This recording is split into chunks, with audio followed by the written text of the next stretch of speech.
ఈరోజు మీ అందరికీ హామీ ఇస్తున్నాను.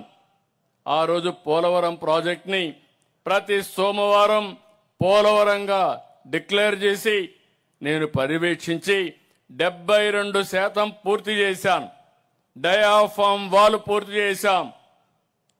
గవర్నమెంట్ మారింది, సీతకన్నేశారు. సీతకన్నేసి ఏజెన్సీ మార్చి ఇంజనీర్లు మార్చి అనాదన చేశారు. గోదావరిలో ఒక్కొక్కసారి ఉన్న పళంగా ఉధృతంగా వర్షపు నీరు వస్తాయి. అలాంటిది 20 లక్షల నుంచి 30 లక్షల క్యూసెక్స్ నీళ్లు వచ్చి ఏదైతే మనం కట్టిన డయాఫామ్ వాల్ మీద పోయింది, ఆ వాల్ అంతా కూడా పూర్తిగా దెబ్బతినింది. కాపాడుకోవలసిన డయాఫామ్ వాల్ని కాపాడకుండా పోయి ఈ పని చేసిన దానివల్ల 440 కోట్ల రూపాయలతో పూర్తి చేసిన ప్రాజెక్ట్ని ఇప్పుడు మళ్లీ పేర్లుగా ఇంకొక డయాఫామ్ వాల్కి 1000 కోట్ల రూపాయలు ఖర్చు పెట్టాం. ఒక వ్యక్తి చేసిన తప్పు ఎంత పెను ప్రమాదం చేస్తుందో మనం గుర్తుపెట్టుకోవాలి. ఈరోజు మీరు చూస్తే సమయం కూడా పోయింది. మళ్ళీ ఈ ప్రభుత్వం వచ్చింది, ట్రాక్లో పెట్టాం. ఈరోజు మీ అందరికీ హామీ ఇస్తున్నా, రాబోయే సంవత్సరం గోదావరి పుష్కరాల కంటే ముందు పోలవరం పూర్తి చేసి ఆ నీళ్లు కృష్ణాకు అనుసంధానం చేస్తాం. ఇప్పుడు పట్టసీమ ద్వారా వస్తున్నాయి, రేపు గ్రావిటీ ద్వారా కృష్ణా డెల్టా మొత్తం సస్యశ్యామలం చేసే బాధ్యత ఈ ప్రభుత్వాన్ని. ఒక పట్టుదలతో పనిచేస్తున్నాం, ముందుకు తీసుకెళ్తున్నాం. నేను రైతులందరినీ ఒకటే కోరుతున్నా. నిన్న చూశారు, నిన్న మొన్న 10 గంటలు కలెక్టర్స్ కాన్ఫరెన్స్ పెట్టుకున్నాం. ఈరోజు మళ్ళీ కేబినెట్ మీటింగ్ పెట్టుకున్నాం. నేను కూడా ఒక మాట చెప్పేసి వెళ్ళిపోవచ్చు, లేకుంటే ఉపన్యాసాలు ఇచ్చేసి వెళ్ళిపోవచ్చు. ఉపన్యాసాలు ఇచ్చి వెళ్ళిపోతే పనులు అవ్వవు. కానీ ఈ ప్రభుత్వం చాలా స్పష్టంగా ఆలోచించి అన్ని విషయాల్లో అందరికీ స్పష్టత ఇచ్చి ఎక్కడికక్కడ ఫలితాలు రాబట్టాలని చూస్తున్నాం.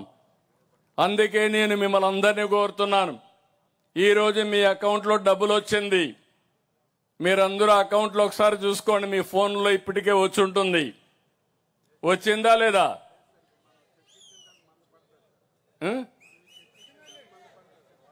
ఇంకా మంది వేయలేదా? వేసారా లేదా? ఎంత పడ్డాయి? 99% పడ్డాయి. పడ్డాయా? పడ్డాయని వాళ్ళు తేలి పైకెత్తండి. 99% వచ్చాయి. ఫోన్లు లేని వాళ్ళు ఉంటే తప్ప అందరికీ వచ్చాయి. చూసుకోండి, ఒకసారి చెక్ చేసుకోండి.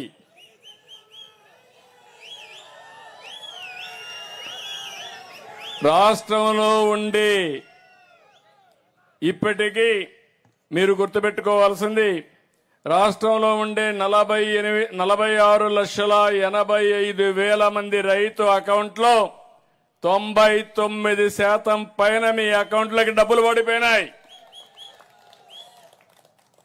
మీటింగ్కి వచ్చారు ప్రధానమంత్రి గారు, వాళ్ళు ముందు బటన్ నొక్కారు, కేంద్రం డబ్బులు వచ్చింది.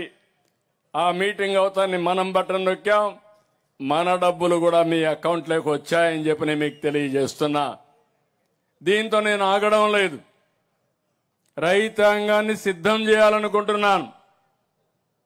నేను చెప్పిన 5 పాలసీల్లో రాబోయే వారంలో 6 రోజులు ఈ రైతుకు సంబంధించిన నాయకులందరూ మీ ఇళ్లకు వస్తారు, ప్రతి రైతును కలుస్తారు, మీ యోగక్షేమాలు తెలుసుకుంటారు. ఈ ప్రభుత్వం ఏం చేస్తుందో ఆ విషయాలు కూడా మీకు ఎక్స్ప్లెయిన్ చేస్తాం. 1 నీటి భద్రత, 2 డిమాండ్ ఆధారిత పంటలు. మీరు ఈ విషయం గుర్తుపెట్టుకోవాలి.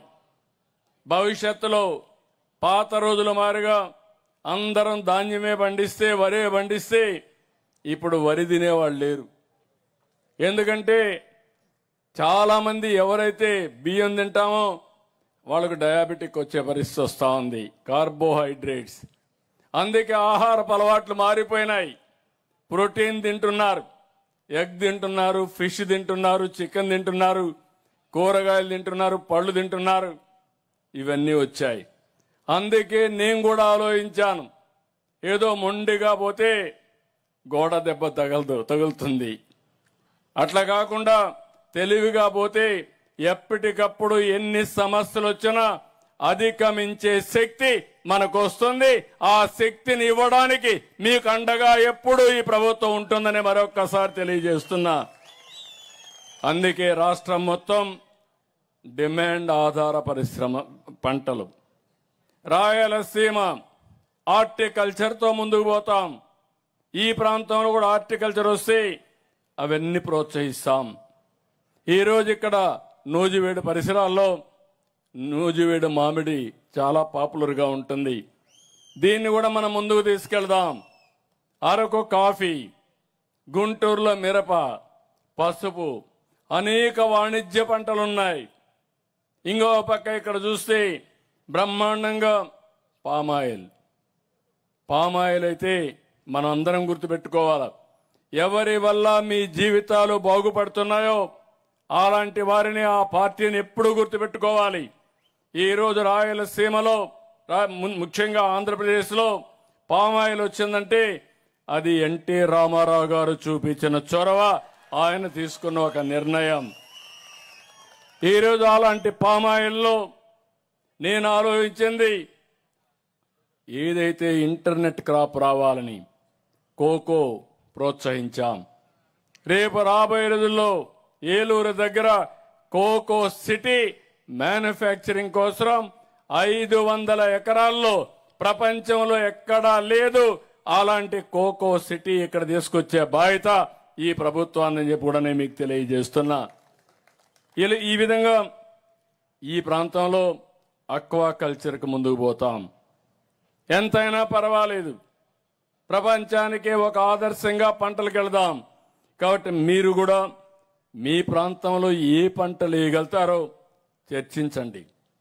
ఫార్మర్స్ ప్రొడ్యూసర్స్ ఆర్గనైజేషన్లు పెట్టుకుందాం.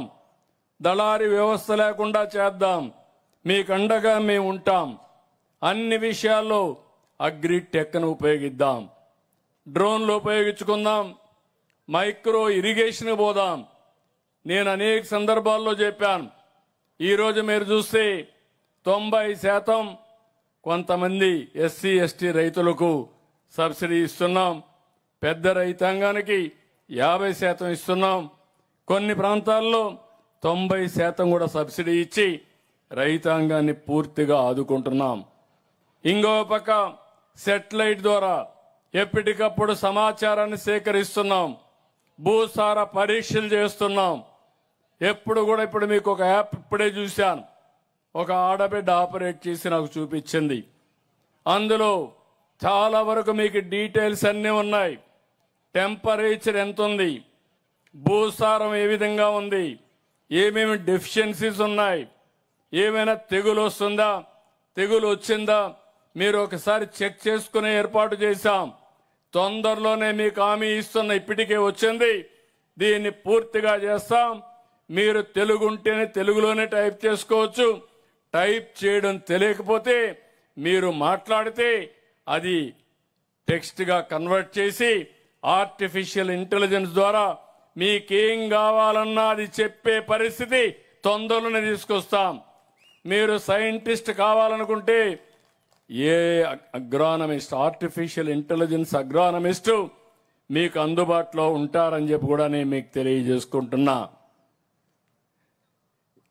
ఎందుకు ఈ మాట అన్నానంటే, రాబోయే రోజుల్లో ప్రపంచంలో ఉండే టెక్నాలజీని, నాలెడ్జిని తీసుకొస్తాం, మీకు అందుబాటులో పెడతాం.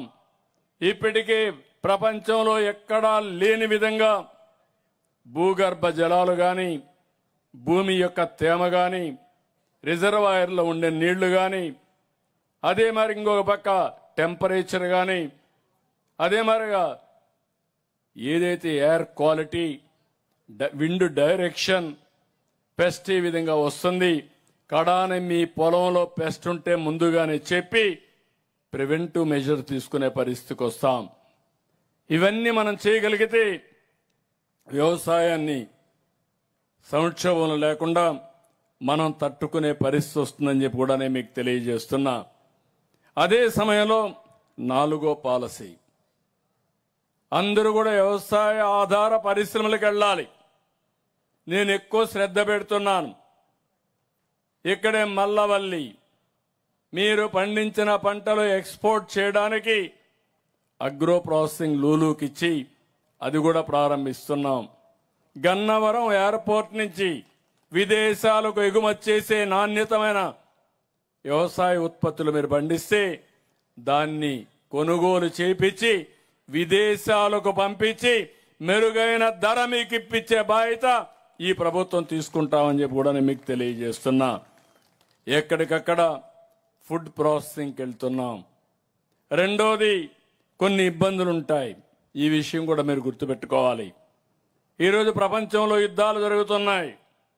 యుద్ధం జరిగినప్పుడు ఎక్కడికక్కడ లాజిస్టిక్స్ అన్నీ డిస్టర్బ్ అవుతున్నాయి. ఒకప్పుడు మన రాయలసీమలో పండించే అరటి దుబాయ్కి గల్ఫ్ దేశాలకు వెళ్ళేది. ఇప్పుడు దానివల్ల కొంత ఇబ్బంది వచ్చింది. ఇక్కడ పంపించే మన దేశం నుంచి ఎగ్స్ అన్ని కూడా గల్ఫ్ విదేశాలకు పంపించేవారు. ఇప్పుడు అవి పోయే పరిస్థితి లేదు. ఇప్పుడు లోకల్ మార్కెట్లో అమ్మినప్పుడు ఆటోమేటిక్గా రేటు పైన ప్రభావం ఉంటుంది. అయితే మీరందరూ ఒకటి గుర్తుపెట్టుకోవాలి. ఈరోజు మనం చూస్తున్నాం ఎల్పిజి కూడా ఇబ్బంది వచ్చే పరిస్థితి వచ్చింది. కానీ ఎవరు కూడా ప్యానిక్ అవ్వాల్సిన పని లేదు. ఒక కేబినెట్ వేసాం, ఒక సబ్ కమిటీ పెట్టాం, ఎప్పటికప్పుడు పర్యవేక్షిస్తాం, వాస్తవాలు మీకు చెప్తాం. మిమ్మల్ని పూర్తిగా ఆదుకోవడానికి అటు కేంద్రం ఇటు రాష్ట్రం సిద్ధంగా ఉన్నామని మరొకసారి మీ అందరికీ విజ్ఞప్తి చేస్తున్నాను.